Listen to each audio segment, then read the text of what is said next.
இந்த காலையில பணித்தொழிலுக்கு உங்களை அன்புடன் வரவேற்கிறேன். வேதாகமத்தின்படி நாம் எல்லாமே இஸ்ரவேல் ஜனங்கள் என்று அழைக்கப்படுகிறோம். நமக்கு இன்னைக்கு ஆண்டவர் கொடுத்த வசனம் யாத்திராகமம் 14:29. இஸ்ரவேல் புத்திரரோ சமுத்திரத்தின் நடுவாக வெட்டாந்தரையில் வழியாக நடந்து போனார்கள். அவர்கள் வலதுபுறத்திலும் அவர்கள் இடதுபுறத்திலும் ஜலம் அவர்களுக்கு மதிலாக இருந்தது. எல்லாத்துக்கும் இந்த கதை தெரியும். மோசே செங்கடல்ல கோலை உயர்த்திறான் விசுவாசத்துல. அந்த செங்கடல்ல ஆண்டு சொன்ன மாதிரி திறக்குது. இடதுபுறம் வலதுபுறம் ஃபுல்லா பிரச்சனை இருக்குது. ஆனா அந்த பிரச்சனைகள் அவங்கள ஒன்றும் பண்ணல. ஆனா அது இஸ்ரேல் ஜனங்களை ஒன்றும் பண்ணல. பட் எகிப்தியர்களே மூழ்கடித்தது. இதே மாதிரிதான் நீங்களும் நாங்களும் பெரிய பிரச்சனைகள் இருக்கலாம். வலதுபுறம் இடதுபுறம் பின்னால பிரச்சனை வரலாம். ஆனா நீங்க போக வேண்டிய பாதை முன்னோக்கி பாருங்க. உங்களுக்குன்னு கொடுத்த டெஸ்டினி, உங்களுக்கு கொடுத்த ஆசீர்வாதங்கள், உங்களுக்கு கொடுத்த ப்ராமிசஸ் நீங்க பெற்றுக்கொள்ளவே வேண்டும்.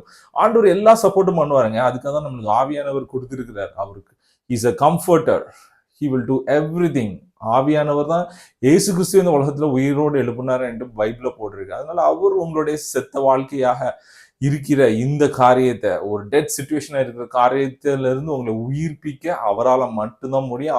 அவருக்கு செய்ய முடியும். அவர் உங்க கூட இருக்கிறார். நீங்க கடவுளை தேடி அங்கங்க அலைய வேண்டாம். உங்க கூட இருக்கிறார். ரூமை பூட்டி ஜோமுன்னு கர்த்தர் உங்களுக்கு பெரிய காரியங்களை செய்வார். உங்களுடைய விசுவாசம் வீணாகவே போகாது. நான் திருப்பியும் சொல்றேன், பிரச்சனைகள் பின்னால இருக்கலாம், சைடு லெஃப்ட்ல இருக்கலாம், ரைட்ல இருக்கிறான்.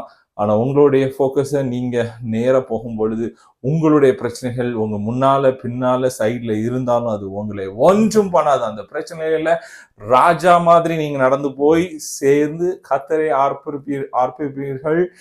கர்த்தருடைய நாமம் மகிமைப்படும் என்கிறதை நான் சொல்கிறேன். கர்த்தர் உங்களை உயர்த்துகிறார். உங்களுடைய வேலையை பார்க்குற ஸ்தலத்துல, உங்க ஊழியத்துல, உங்களுடைய பிசினஸ்ல, நீங்க கைட்டு செய்யற எல்லா காரியத்திலும் காடைகளை போல ஆசீர்வாதங்கள் வரும். எங்கிருந்து வரும்னே தெரியாது. அந்த இடத்துல வர்றதுக்கு வாய்ப்பே கிடையாது. மண்ணா காடையை கொடுத்து ஆண்டு ஆசீர்வதிச்சாருங்க. உங்களையும் ஆசீர்வதிப்பார். கர்த்தர் உங்களை உயர்த்தும். இஸ்ரவேல் ஜனங்களை ஆசீர்வதிப்பதே அவருடைய சித்தம் என்று போட்டிருக்கிறார். அதனால நீங்களே உங்களை துன்பப்படுத்துறாங்க. இது நடக்காது அப்படியாரு இப்படியாரு. இல்ல, நீங்க ஓடுங்க. ஓடிக்கிட்டே இருங்க, விடாதீங்க. உங்களுடைய ஆசீர்வாதத்தை நீங்க பெற்றுக்கொள்ளணும். நீங்க உங்களுக்கு கொடுத்த பேட்டிலை ஜெயிக்கணும். அது எப்படி என்றால் கர்த்தர் உங்களுக்கு இன்று யுத்தம் பண்ணுகிறார். நீங்களும் முழங்கால் படிட்டு விசுவாசம் என்கிற ஆவிக்குரிய பட்டயத்தை நீங்கள் வைக்கும் பொழுது இது நடந்தே தீரும். என் அப்பா எனக்கு பண்ணுவார் என்று நிற்கும் பொழுது அது நடந்தே தீரும். ஏனென்றால் வசனம் சொல்கிறது, கர்த்தர் மேல் பிரியமா இருக்கணும்னா அவருக்கு நம்ம என்ன வேணும்? விசுவாசம். நம்மளுடைய விசுவாசத்தை பார்த்தா அவர் பிரியமா இருக்கிறார். அவரை பிரியப்படுத்துறது நம்ம விசுவாசம் தாங்க, வேற ஒண்ணுமே கிடையாது. சாத்தா முன்னால என் மகளுடைய விசுவாசத்தை பாரு என்று கர்த்தர் சொல்லும் பொழுது உங்களுடைய காரியங்கள் நடக்கும். இந்த உலகத்தில் இருக்கிறவனை பார்க்கணும். உங்களில் இருக்கிறவர் பெரியவராய் இருக்கிறார்.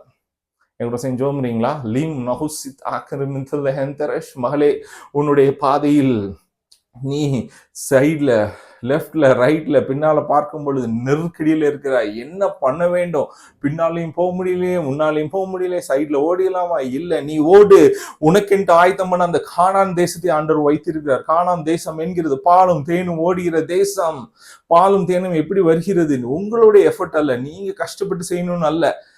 ஒரு சின்ன எஃபோர்ட் பண்ணும் பொழுது, சின்ன காரியங்கள் பண்ணும்போது பெரிதான லாபம், பெரிதான இன்கம் உங்களுக்கு சேரும். அதுதான் அதோடைய ட்ரூத், அந்த சத்தியம். இதை கேட்டுக்கொண்டிருக்கிற சகோதரி, உன்னுடைய வாழ்க்கை இப்பொழுது மாறுகிறது. கர்த்தர் சொன்னதை செய்வார். அவர் செய்வதே சொன்னார். உன்னுடைய விசுவாசத்தை விட்டு விடாத. அப்பாட்ட போய் நிற்கிற மாதிரி இந்த உலகத்தின் அப்பாவால எதுவும் செய்ய முடியாது, உலகத்தின் குடும்பத்தாரால் எதுவும் செய்ய முடியாது. பட் உலகத்தை படைத்த இந்த கிரியேட்டர், இதை உருவாக்கின கர்த்தரால எல்லாவற்றையும் உங்களுக்கு செய்ய முடியும்.